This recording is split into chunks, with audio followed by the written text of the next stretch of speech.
Hey,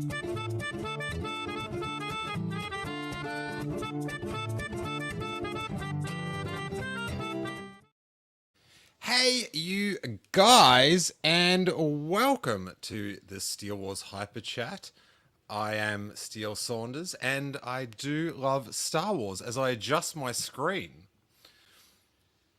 Star Wars is adjusting today, as we were blessed by the Brez, and Anthony Breskin penned a very expansive article on the future of Star Wars in Vanity Fair, coupled with Annie Leibovitz's photography, with a ton or 4 Star Wars characters on the cover of Vanity Fair. I had a little camera issue, so I'm starting to oh, I've got no sound. How is there no sound?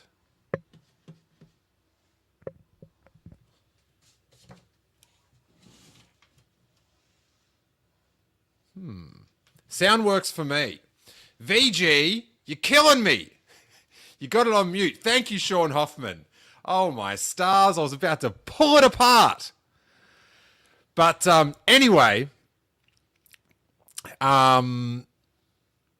let's get things going. VG, you totally threw me off. Cutting Room Floor is with me. He can hear. Sam Galvin, he can hear. VG, all right, VG can hear now. Jesus. Blah, VG, you're killing me today. I gotta tell you, trying to pull things together. Help me. Help me. Please help me.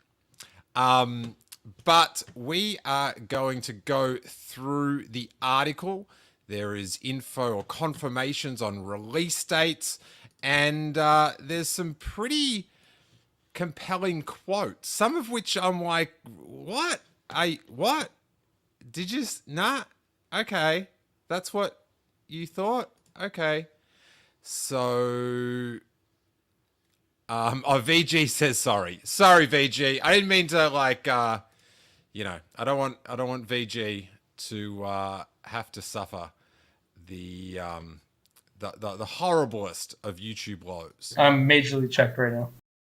I don't want that for you. I don't want that. I want you just to be... I'm super excited to see what you and your team created. And that's what we're going to do. We're going to check out what Bresnikan and co. created. Star Wars The Rebellion will be televised. An exclusive look at the master plan for Obi-Wan Kenobi with Ewan McGregor, Hayden Christensen, Andor with Diego Luna, Ahsoka with Rosario Dawson, and a fleet of new shows. New shows is coming out of hyperspace. Around the Death Star. Which I guess is the internet, maybe? I don't know. There's something going on there.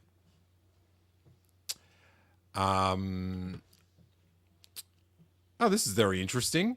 Danny Space Gaga says, hello there. I just wanted to say I was listening to the Around the Galaxy Cast podcast with you, and I searched for you on YouTube and found that you are live at the moment. OMG.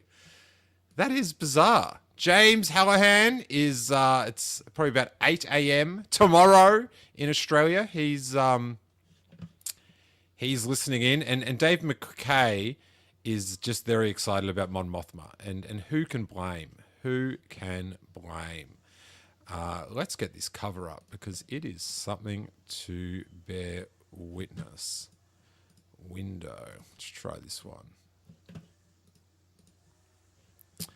Look at the posse, huh? Like, that is badass Star Wars. If you're just listening to the podcast, it's the Vanity Fair cover. Ahsoka, The Mandalorian, Kenobi, and Andor. Just, it looks like they're in a sick band. That would be a badass band. Look at them. Look at them. And look at this down the bottom. This is pretty sick. Like, Annie Leibovitz is a star. You know, she's an iconic photographer for Vanity Fair. But for Star Wars fans, her photos are iconic for that reason. But it's cool to have on the cover with the credit to her exclusive photos by Annie Lebovitz, and then story by Anthony Bresnikan. Cover credit for the Brez. Getting his due. What a good dude. All right, let's hock into it. And if people have thoughts or comments, then just hit us in the comments and we'll get to them. You can super chat and we'll discuss whatever you want to discuss. James Hallahan says, am I the only one whose mind went Star Wars timeline continuity? Could they all be in the same place at the same time? Yeah, sadly they couldn't, but that's like most great supergroups. But I like this at the start, and we're going to sort of run through it, and I feel like this is a good way for people that maybe don't have time to read the article, or also, and they don't get to read the article and have my amazing commentary in between lines, and my mispronunciation of words. It's going to be great. Hey, Christopher, he says, hello there. Hope you're doing well. And very funny Star Wars reference. World Between Worlds has some major blue tint these days. Sean Hoffman, very, very good. There's nothing better than that. Star Wars reference. Oh, yeah. So this is how the article starts. And I love this. Bresnikan is a great writer. And the way he can compact all this info into a compelling narrative and really sort of paints a picture with an engaging sort of opening passage is, you got to give it up to the guy. Diego Luna couldn't trust the driver. He didn't think he could trust anybody, and hadn't he read something about an epidemic of eavesdroppers hacking phones? That was just my paranoia, the actor says now, not connected to reality. Still, he pressed his phone so tightly to his ear that it made his face hot. Hot phone face, zero buys on that. As a voice from thousands of miles away told him secrets from another galaxy, the car was stuck in traffic on the top tier of a double-decker highway in Mexico City. I was speaking in code words because I was trying not to say too much in the car, says Luna. Dude, you should have been speaking in code words to get into character. Woo! Diego. Got look, secret plans. Got to keep it on the down low.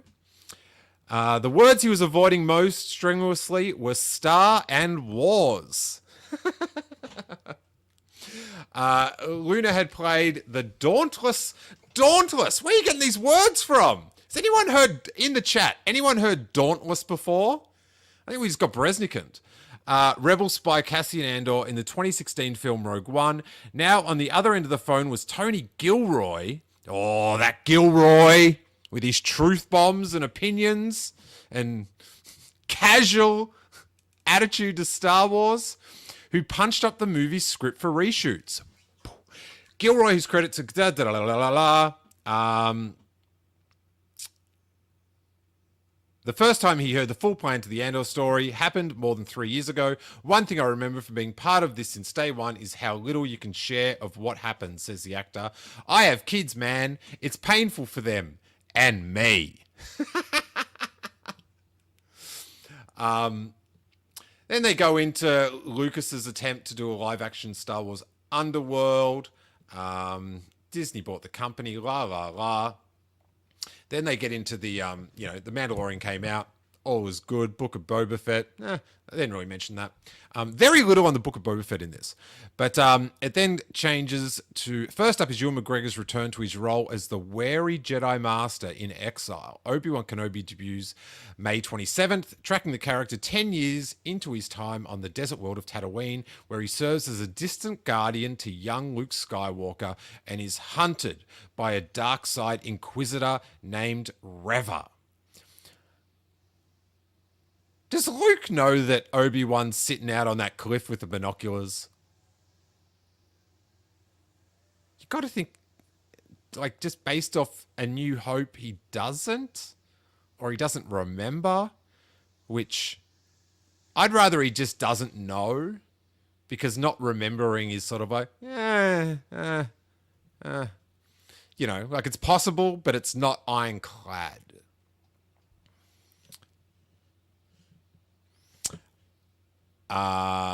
Space Gaga, Danny says, I don't think so, from episode 4. Hamlet agrees with me. Thank you, Christopher. Lunar Spy Saga Andor hits screens late this summer. Season 3 of The Mandalorian reuniting Pedro Pascal's helmeted gunfighter with his little green ward drops in 2022 or early 2023, which is when you expect a Mandoverse show. Is, you know, you think you're going to at least get to watch an episode. This is my expectation, that I will get to watch an episode before the end of the year, before New Year's. So that's good to know. Next year, Rosario Dawson will lead the series Ahsoka, playing the live-action version of a fan-favorite Force wielder from animation who was once an apprentice to Anakin Skywalker. Slightly further off is The Acolyte, with a tale set about a century before the era of the Skywalkers. Then it jumps back to Luna. There's a few quotes here. This is from his conversation with Tony Gilroy. He says, it's the journey of a migrant, he says. The feeling of having to move is behind this story, very profoundly and very strong, that shapes you as a person. It defines you in many ways and what you are willing to do. Probably killing a dude because he had a limp.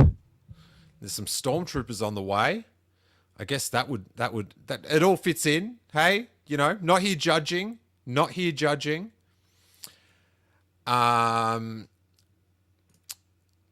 Galvin says, I wonder if Bad Batch will overlap with any of these shows. I don't think so. I think that's a really bad idea. I think that's like judging off my interest in Star Wars and what I can focus in. Bad idea. It would backseat the Bad Batch severely for me, and I'm on the internet talking about Star Wars. That's all I'm, you know. That's all I'm going to say about that. Now, this is good news, particularly if you're Catherine Neen, the #1 Andor fan in the world. Gilroy breathes deep and reveals a little more about Andor. This guy gave his life for the galaxy, right? I mean, he consciously, soberly, without vanity or recognition, sacrificed himself. Who does that? He asks. That's an excellent way to put that into context. That's where his first... Oh, yeah, this is the thing for Catherine. That's what this first season is about. That's what this first season is about. Andor Season 2 confirmed, you guys. Chomp on that. So, that's not said without a not so hidden message, I think. But that's sick. Love it. I want to get onto some characters and stay with them for a bit. Devish says, what if Bad Batch was over a Marvel show? Fine by me. I haven't seen the last 2. So for me, like, just basing my... I think you can run concurrent. But I feel like they've done that before. I feel like there's been Marvel and like either a cartoon or like What If maybe. But anyway. Why would that go away? So that's sick. Andor Season 2.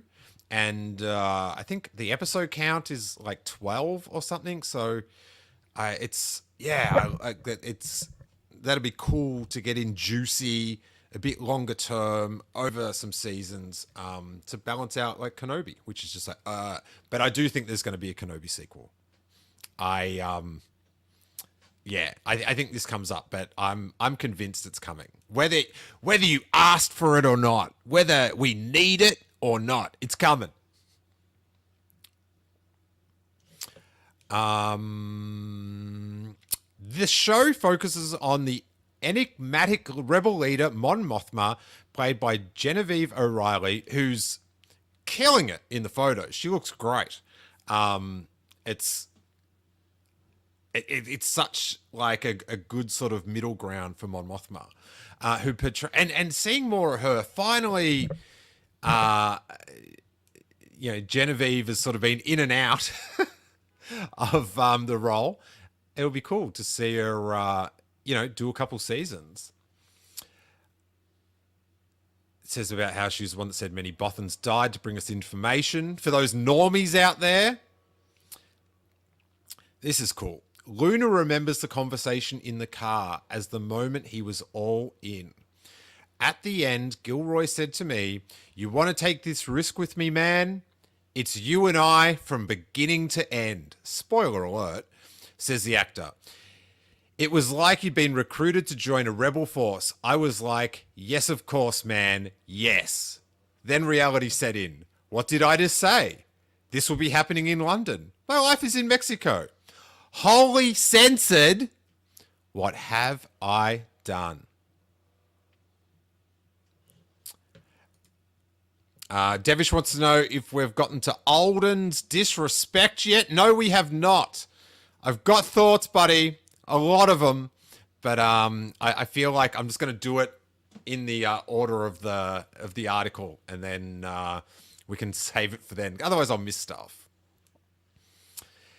Now, it's a theme that binds all the new shows. Devotion. What's unique about Star Wars is that where one story basically, says Lucasfilm President Kathleen Kennedy, George was always dealing with episodes. Ironically, he was serializing his storytelling. He was influenced by Flash Gordon and cliffhangers on Saturdays at movie theaters. All of that informed what the DNA of Star Wars is, which is why it's just organic that we made the transition to television. It's just sweet you're on TV. You have to do this other whole, like, yes, it fits, but I don't know. I guess it's that soundbite, things to say. The transition was not an obvious pivot for an empire built on movies. When she took over Lucasfilm in 2012, Kennedy's primary goal was to rejuvenate Star Wars with the new era of films after a trilogy of prequels that underwhelmed many fans. Few producers were better poised to do that, given her legacy, Force Awakens. Rian Johnson's sequel, 2017's The Last Jedi, continued the Skywalker saga as it became to be known, but veered sharply from Abrams' vision and seemed to close off some central storylines. Now, I have seen people criticizing Anthony for he's sort of stoking the flames of there's a few very touchy quotes that we'll get to, and I sort of don't think so, but like I totally disagree. I think he's just reporting what people said, and that's things of interest. And if some people don't like those things, it's just like that's what was said. I don't think anything's like sort of quoted without responsibility, sort of thing. Am I saying the right words here? But I would debate that it veered sharply from Abrams' vision and seemed to close off some central storylines. It did. I can see how it did close off some storyline. But I feel like the closure, like say Luke dying, sort of grew more storylines. And it should have been a more of a improv, like, oh, we're working with this and moving forward. Anyway, that be that. Abrams U-turned when he returned for 2019's final chapter, The Rise of Skywalker, taking over episode 9 in late development. The movies all earned billions, but the zigzagging narrative was conspicuous. True that. I can agree on that. Kathleen Kennedy goes on. All this led to the hiatus We all reorganized, every single one of us, that this new chapter for the company, and we needed to all work together to create the architecture for where we were going. Love it. Positive outcome out of an issue. Bang. I feel like that's the right remedy to the situation. Now, factor in the standalone movies, Rogue One and Solo. Dun, dun, dun, dun, dun. Oh, this is the most important lesson they'd learned with this was Star Wars required a greater degree of professional devotion from the filmmakers. Anyone who comes into the Star Wars universe needs to know it's a 3, 4, 5-year commitment. That's what it takes. You can't step in for a year and shoot something, then walk away. It requires that kind of nurturing. Hallelujah! Feeling it.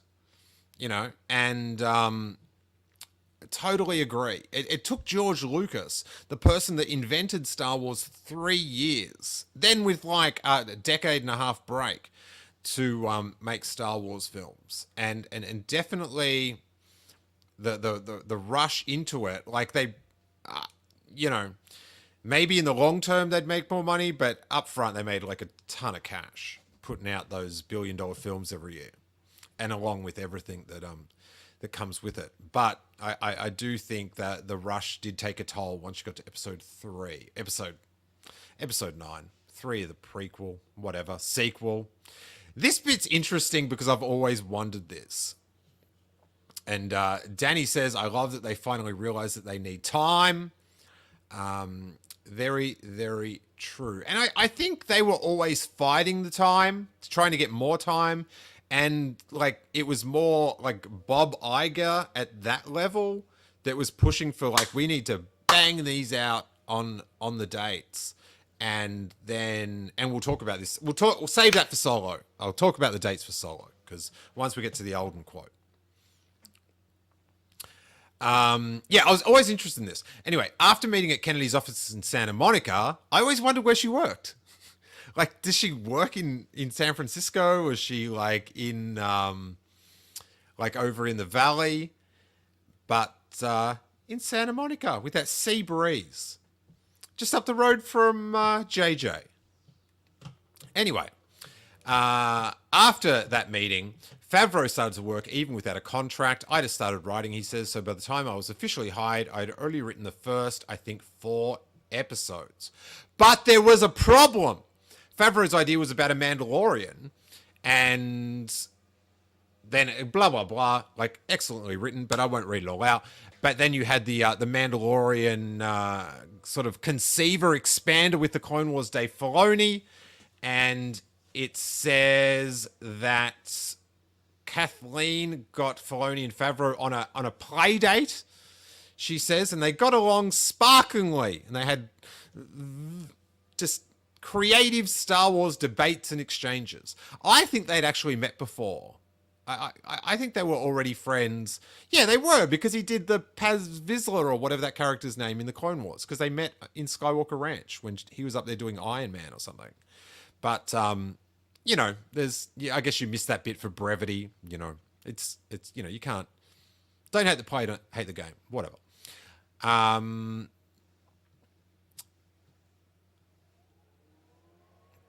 And it does go into is sort of pretty interesting stuff about the debate about Grogu and Baby Yoda, Filoni being very hesitant to delve into the Yodas due to their mysterious nature and respecting George's Yoda and all that good stuff.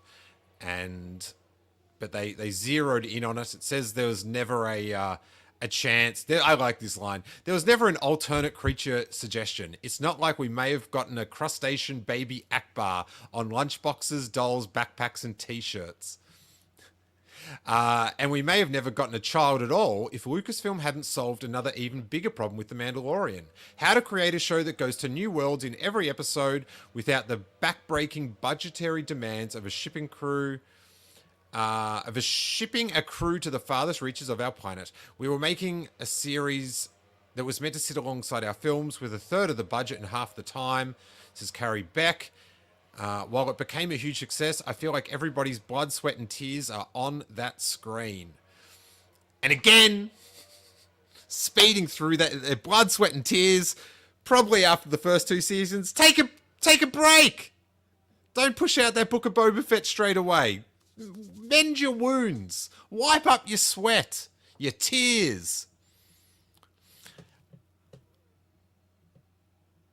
Sam says, can we still get a Baby Akbar in the new season, like Baby Akbar in a nice sweater? That's delightful. Oh, everyone wants Baby Akbar.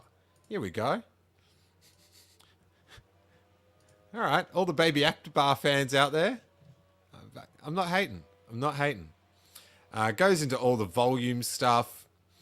There's an interesting story about they were up at ILM and James Cameron came in to visit, working on an Avatar sequel in a water tank. Woo! Straight fresh from Navi's. And then he went in to check out the visual results of the volume, and this is great. I remember distinctly Jim taking off his glasses and leaning close to look at the quality of the image and how convincing it was. I think for everybody, that afternoon was the eureka moment because it was working. It's working! Cameron approved. And then I find this fascinating as well because I've always wondered what it'd be like. On the volume, Bresnikan says there's less clutter than other sets and virtually no dust. There's no smell of fresh paint, sculptured foam, or freshly cut lumber. The volume has a sterile ozone scent of a Best Buy, as millions upon millions of tiny light-emitting diodes embedded in the curved surface evoke alien landscapes. Favreau shows off the stage like a man opening the hood of a newly restored classic car. Does everyone think of Jay Leno then? Asked if the technology allows them to make a full season of television in the same time as a Star Wars or a Marvel movie, Favreau shakes his head. No, it's like half the time. Again, when anything's quicker, I don't necessarily go like that. But, you know, it lessens the budget, which makes them able to make these TV shows. So, I know. And then there's some cuts back to Obi-Wan, and he says after the panning of the Phantom Menace in reviews, McGregor says it was hard because it was such a huge decision to do them. It was such a big event. It was quite difficult for all of us to deal with that. Also knowing you've got a couple more to do. Couple more to do is brutal. It's like when you're going on a holiday and it's such a long drive and it's like, oh, that drive. And then it's like, oh, I've got to do it to get back as well. And then it says that he introduced a marathon screening of every Star Wars film at the El Capitan, and that sort of made him realize it was fun. Kids who'd grown up with the prequels weren't as cynical as the critics. A few reviewers even begun to reappraise them too. People loved him as Obi-Wan, which made McGregor realize that he did too. That's, like, I say that in a real sarcastic tone, because that's how I read things, I guess. But there's a lovely message there. A lovely message. And then it goes into they're going to make Obi-Wan as a film. Then a TV series, Disney Plus, whatever, with Deborah Chow. But there remained one missing component. McGregor's prequel co-star Hayden Christensen had been Anakin Skywalker, in early iterations of the Obi-Wan in Exile story, Vader wasn't included. Now,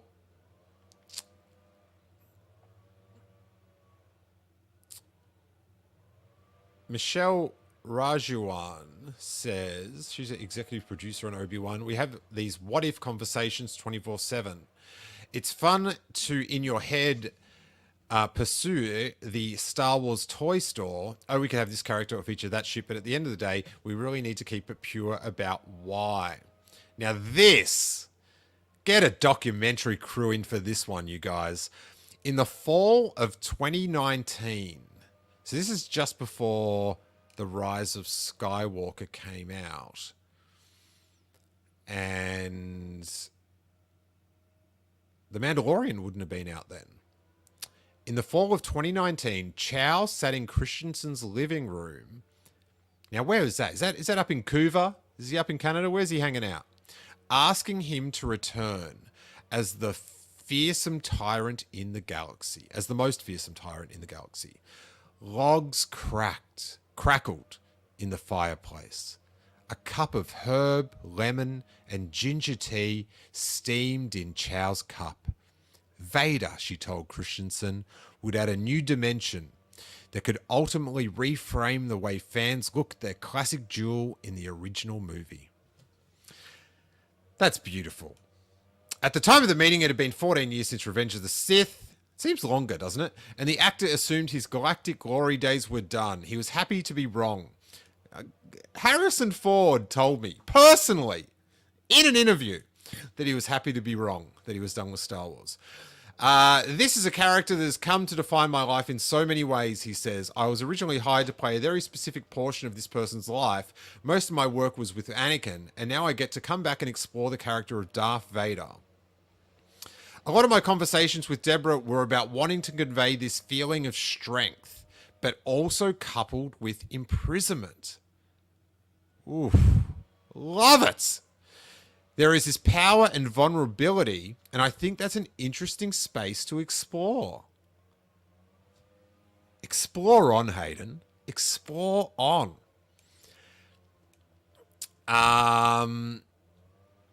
When Chow became the showrunner, she championed a rematch between Vader and Kenobi as the Lucasfilm brain trust mulled whether to go that route.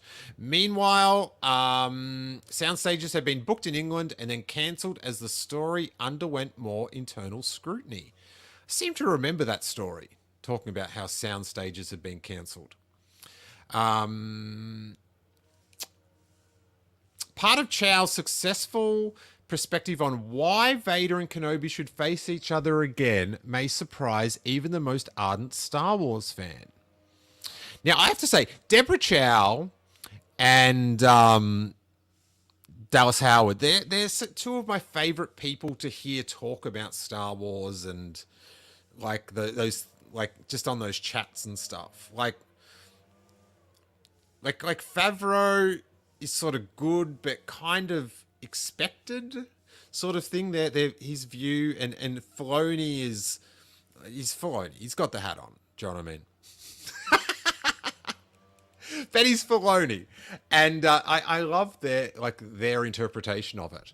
But for me, across the prequels, through the original trilogy, there's a love story dynamic with those two that goes through the whole thing. Chow says. I hope Emily Lind is listening to this.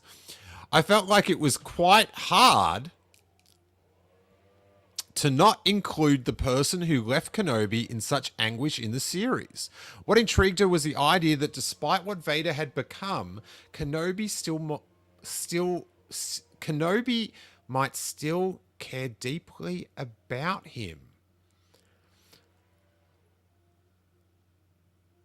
That's fascinating. That is fascinating. Like, you think about that, you have someone that you love, they're part of your family, and then they go awry in, this is a pretty extreme way. But, sci-fi fantasy is a blow up of our real life to make us relate. And, yeah, while you're just like, that mixed feeling of like, yeah, I'm done, but like you got anguish about it. You remember the good times. She says, I don't know how you could not, she says. I don't think he ever will not care about him. Because that's interesting when, like, we talk about like reframing the battle in A New Hope. Like, I don't think I watched that battle with original trilogy eyes, sort of thing. I don't really think that much about like Attack of the Clones when I'm watching that battle. But yeah, and you guys maybe do. But yeah, to think like that they were sort of that big little brother relationship, and you know, it would be hard to like have that happen with your brother. Danny says, great comment. Glad you found us, Danny. That is the most Star Wars thing I have heard. No matter what, love stays. Love it. Emily says, well, you talk about love story and Emily Lynn pops up.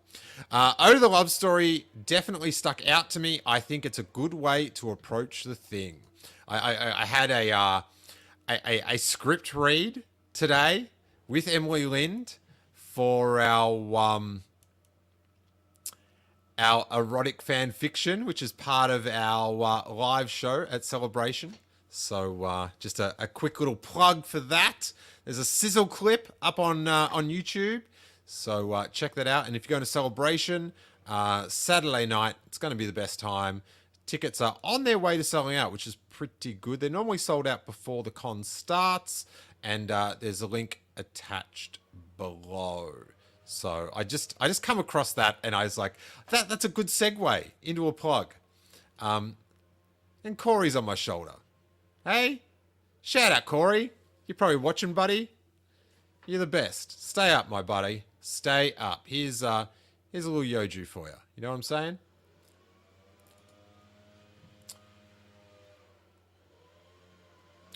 What's special about the relationship is that they loved each other. That's like I'm to terms with the rematch of the century because they've done it. So I'm just like, oh, do it well. Convince me it was a great idea.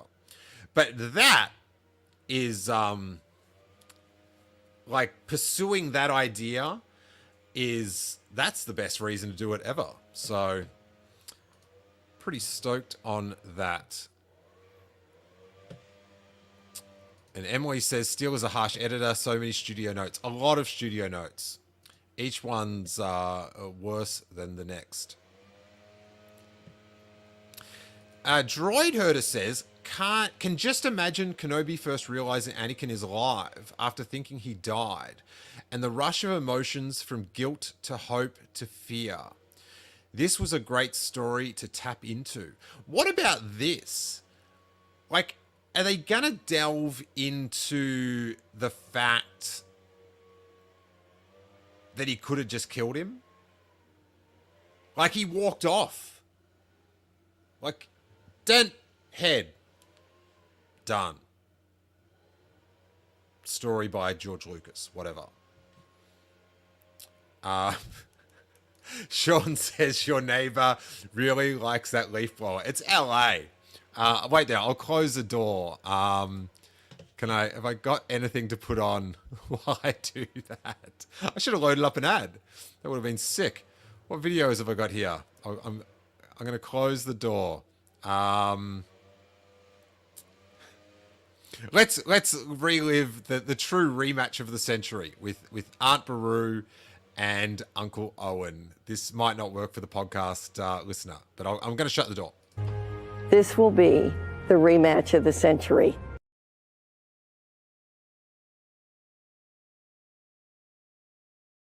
That's what I'm afraid of. Nail biting. It's going to be great. It's going to be great.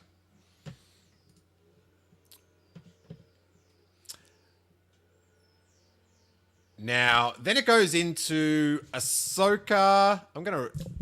Probably, there's not much going in. There's cool stories about how she FaceTime people in costume to let them know, which is quite opposite to Diego at the start of the story. And yeah, it sort of just goes into the background of that show, appearing Disney Plus 2023. It's probably going to be about Grand Admiral Thrawn, how to conclude, follow up on the Rebel series. So if you listen to this, you probably know all about this. So I'm just going to skip forward because I do have to jam out at a fixed time. Now, to keep minting fans, Lucasfilm must give new generations their own collection of characters to love and hate. And not every classic character can be brought back endlessly anyway. Breznikan, speak it, buddy. Kennedy is well aware of all this now. In The Mandalorian and the Book of Boba Fett, Mark Hamill, 70, delivered performances as 30-something Luke Skywalker.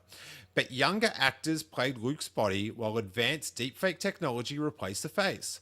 Bringing Luke to life is now a team sport, but that tech has its limitations. So does recasting. The 2018 movie Solo explored Han Solo's younger years, with Alden Ehrenreich taking on the role of the smuggler originated by Harrison Ford. A little tidbit: Alden Ehrenreich used to live next to where I used to live, a couple streets over, when I lived a couple streets over, but we didn't live there at the same time. What a friendship could have grown. Anyway. The film has its admirers, but it made less at the box office than any other live-action Star Wars movie. Solo's swagger may be too singular for another actor to replicate. And this is from Kathleen Kennedy. There should be moments along the way when you learn things. And in this article, they've come out with some great deductions. This one, I totally disagree with. Now it seems so abundantly clear that we can't do that. And that means recast actors. And I don't know. Out of all the things that Solo went under, I don't think Alden as Han is in the top 3. Just the comment by itself that you can't recast characters is ironic.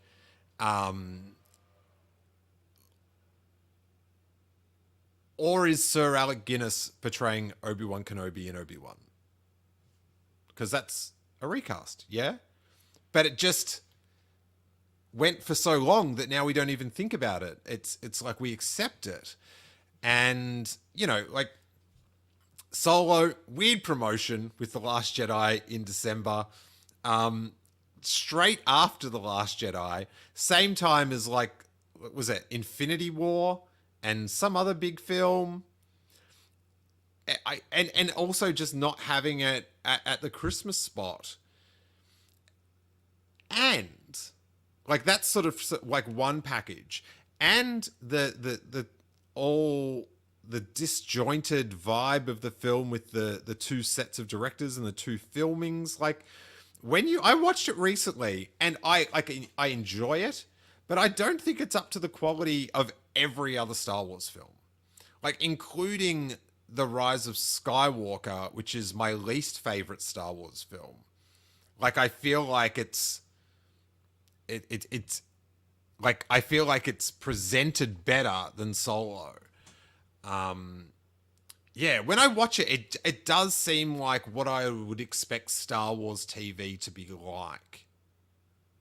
So I just don't think the thing to learn out of coming out of Solo is that the recasting didn't work. And if you put Alden Ehrenreich in one of these, in Andor or something, just even if he's not in it for that long, I reckon people would pop huge. And I think with looking at Marvel recently and the box office and stuff, I feel like if Solo clicked, it was a great film, like the Guardians of the Galaxy film sort of does it better, a Solo-esque adventure, then business would have grown from word of mouth. But it just, I just don't think it's Alden Ehrenreich at all. Yeah, because I was like Doctor Strange, like they're saying how it's not doesn't have much staying power, like the dip's really quick compared to like Spider-Man No Way Home. And I don't know, I feel like now it's like with Marvel films, they are going to be more of a front-loaded first weekend sale because people just want to be surprised and not be spoiled by the internet. And it's just like I just got to get to see it now before the Twitter ruins it. But yeah, James says he'd pop huge for Solo. Then it juts to The Acolyte. Leslie Headland has been planning it for 2 years, mostly from the confines of her home. Which, again, planning. Love it, love it, love it. Headland says it takes place roughly 100 years before The Phantom Menace. A lot of those characters haven't even been born yet. We're taking a look at the political and personal and spiritual things that come up in a time period that we don't know much about yet. My question when watching The Phantom Menace was always like, well, did these things get to this? How did things get to this point? How do we get to the point where a Sith Lord can infiltrate the Senate and none of the Jedi pick up on it? Like, what went wrong? What scenarios that led us to this moment? She describes it as a mystery thriller set in a prosperous and seemingly peaceful era when the galaxy is still sleek and glistening. Oh. Can't wait for those toys 2 years after it comes out. And then here's another bomb. Another series on the horizon. Doesn't even have a title, just a code name, Grammar Rodeo. A reference to an episode of The Simpsons in which Bart and his schoolmates steal a car and run away for a week. I read that bit out. It's post Return of the Jedi reconstruction that follows the fall of the Empire. That's when it takes place. The same as The Mandalorian. The plot is secret, but it's produced by director. It's created and executive produced by director John Watts and writer Chris Ford, who made Spider-Man Homecoming for Marvel, and John Watts did all the Spider-Man, the new trilogy. A casting notice has been called for 4 children around 11 to 12 years old. Inside Lucasfilm, the show has been described as a galactic version of classic Amblin coming-of-age adventure films of the 80s. Scary thing about this is for 12-year-olds. But this John Watts dude, he made some bloody good Spider-Man films. So, and, you know, he was, you know, dealing with teenage characters, but he did a very good job with them. Very good job.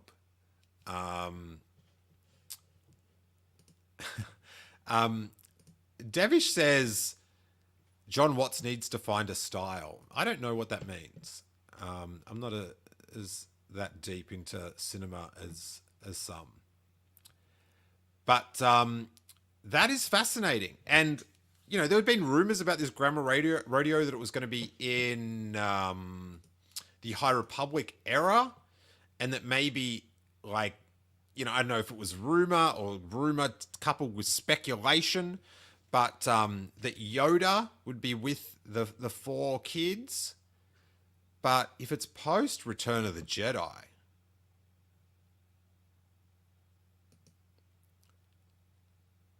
is CGI Luke about to come back? Now we've got Squatty Luke on the screen from, I think it's Battlefront. So he doesn't look that bad in the show. He actually looks quite good in the show. I just wish they'd get a human to voice him. But you know I have my tastes. And you know I've got my Return of the Jedi lightsaber just here. I've got my Luke Skywalker figures. If these 4 young Padawan get to hang out with CGI Luke once in a while, there'll be detractors. I know you're out there, probably in the comments. But it won't be as enriching as an actor. Like, I think it's a way better way to go is to have an actor, if they were going to have Luke with these 4, but I'll still take it. I'll still take it.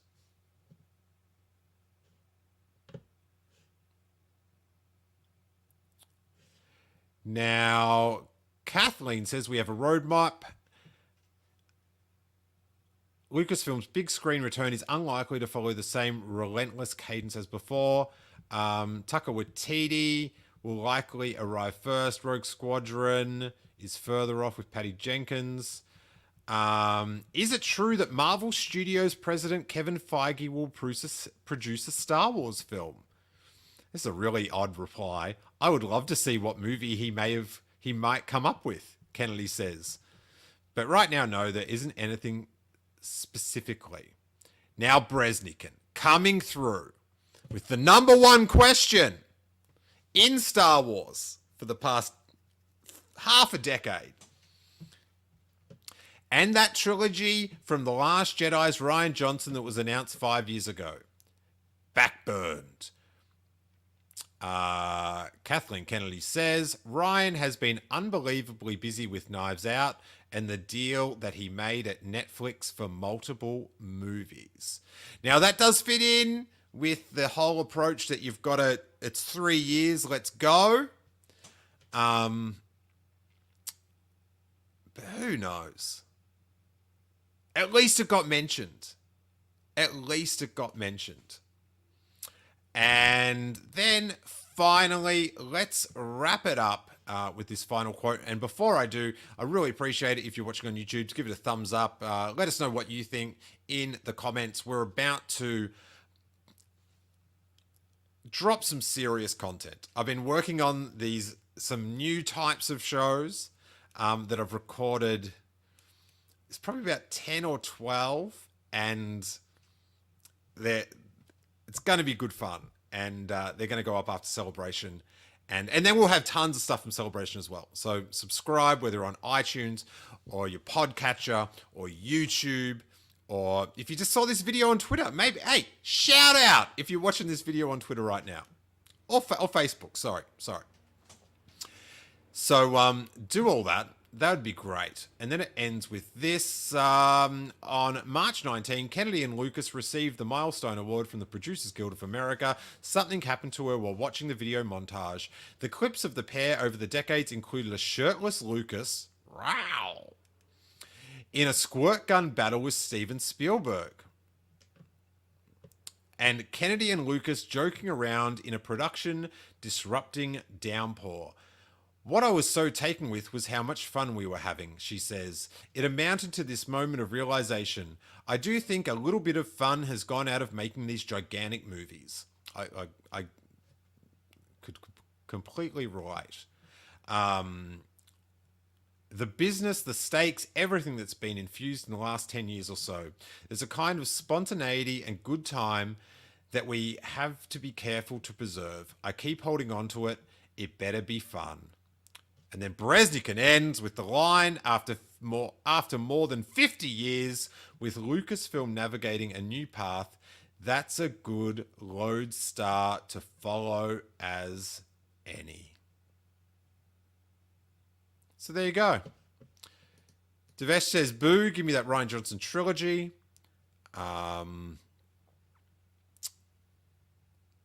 Me too, buddy. One day.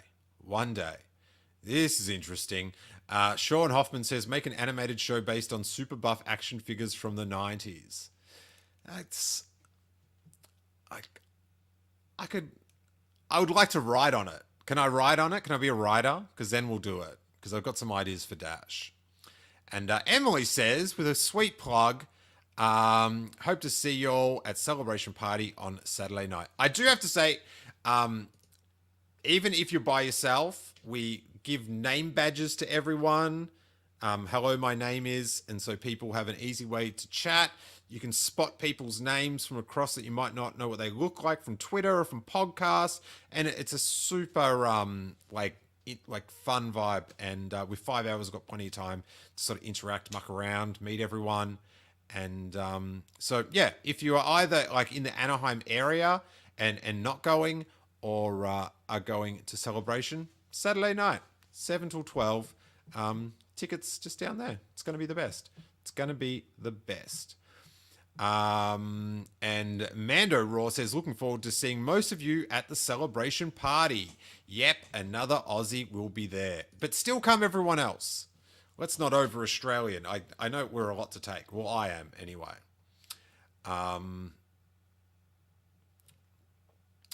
Yeah, so that is pretty interesting.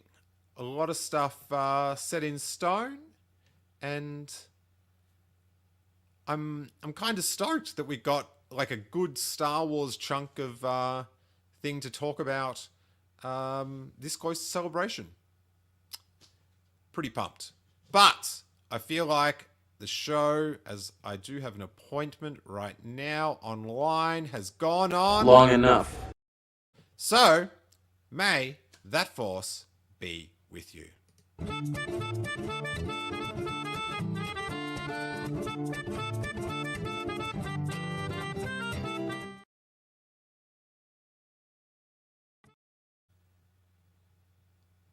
Rian Johnson trilogy forever. Come on.